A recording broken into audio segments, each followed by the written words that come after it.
Welcome back. YCN Sports Talk. Jeremy Stout, Dave Collins in studio. And Dave, we got some football action of our own on Saturday and Monday. All right, another triple header here on YCN. Starts off on Saturday at high noon. Lehigh will visit Holy Cross. Then at 3:30, Eastern Michigan travels across the state. They'll take on Western Michigan. 7 o'clock on Saturday night, Old Dominion at Western Kentucky. And our YCN high school football game of the week, a battle of two undefeateds.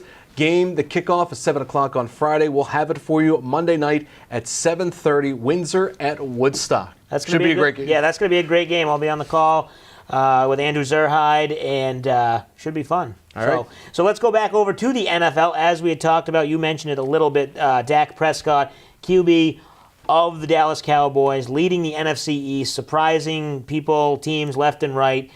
You said he should stay. Is that basically barring any injury, or can you see a situation where maybe he does have a bad game and Romo comes back healthy and they throw him in the mix? I think it all depends. Dallas, as I mentioned, has a bye week this week. They will host the Eagles on Sunday Night Football on the 30th of October, so a week. Right. That'll be his. That's a national audience, and that's a game that, if he throws 4 touchdowns, maybe no interceptions, 1 interception, I think you got to cruise with Prescott. Go with what's working with you right now. The NFC East is going to be a tangled mess in a little bit because you've got the Eagles hosting Minnesota at 1 o'clock. You've got the Giants going over to London to play the Rams at 9:30 this Sunday.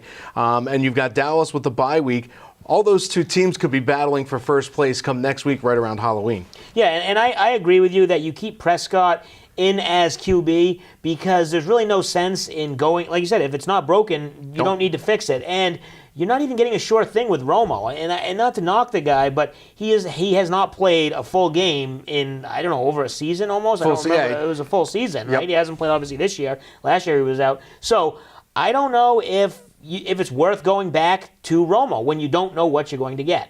No. If it was a situation where it was Aaron Rodgers or Tom Brady or something like that, Ben Roethlisberger, okay, but let's be honest, Romo is not those guys. No, he hasn't been for a while, and he's injury prone, and keep going with the flow. Okay. If you're Jerry Jones, you have to. I know he's got loyalties all over the place, but you have to give it to Prescott right now. He's guiding you to victories. Because let's talk about this quickly. Romo doesn't come in, or he does come in, say that happens. What does that do for Prescott? I mean, you want to talk about loyalties, and you're making Romo happy, but to the team and Prescott, you're hurting them, I think. It jacks up his trade value.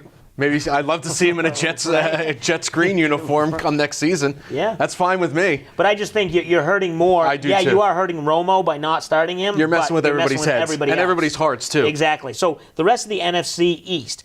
Giants and Philly. Philly started off to a great start. They were undefeated. They ran into a tough test in Pittsburgh. They beat Pittsburgh at home, and now they've lost a couple in a row, I believe. Yeah, they lost to Detroit and to Baltimore too. So, who makes the playoffs? Is it possible that the Giants could actually make the playoffs instead of Philadelphia? Giants are 3-3, and as we mentioned, they got a tough game against the Rams over in London. Then they've got the bye week, and then they will take on the Eagles. And they're at home. Yeah. So like I said, this NFC East picture, it's all going to play out in the next 2 or 3 weeks as far as games go. Right now, as we go into this weekend, Cowboys 5-1, Redskins 4-2, Eagles 3-2, Giants 3-3. I still think it's a toss-up. If Prescott stays healthy and the Cowboys can roll, it's their division. Yeah. But if he gets hurt, or maybe Romo comes back and they start fluttering again, NFC East, just like we saw a couple seasons ago, when a 500 team could have made the playoffs, that could be the scenario again. Right, and here's the Giants' next 5 games. The Rams, as you mentioned, in London. Home against Philly after the bye, at home against Cincy, at home against Chicago, so 3 straight home games, and then they go to the Cleveland Browns. So there's 5 games. All winnable you can games. easily win 4-1, maybe 5-0. If you win that. The toughest one is probably against the Rams. Maybe Philly, but that one's at home. Yep. Odell Beckham Jr. has to stay under control. Eli needs a little bit more protection to give the Giants a fair advantage to go maybe 4-1 or 5-0. And Philly, Minnesota, they're hosting Minnesota, but Minnesota is, as we've seen, Sam Bradford comes back to Philadelphia. Right. I think Minnesota wins that game. Then they go to Dallas. They go to the Giants, as we mentioned. They at home against Atlanta, a team who we've seen almost beat Seattle up in Seattle, and then they go to Seattle. That's might be the most stretch. That might be the most interesting division to watch come December is the NFC East, like it was a couple of seasons ago. Right. So we'll see if Philadelphia or the Giants can overtake the Redskins, who gets the wild card in the NFC. We'll take a break. We'll come back. MLB playoff action still going on despite the Red Sox not being in it.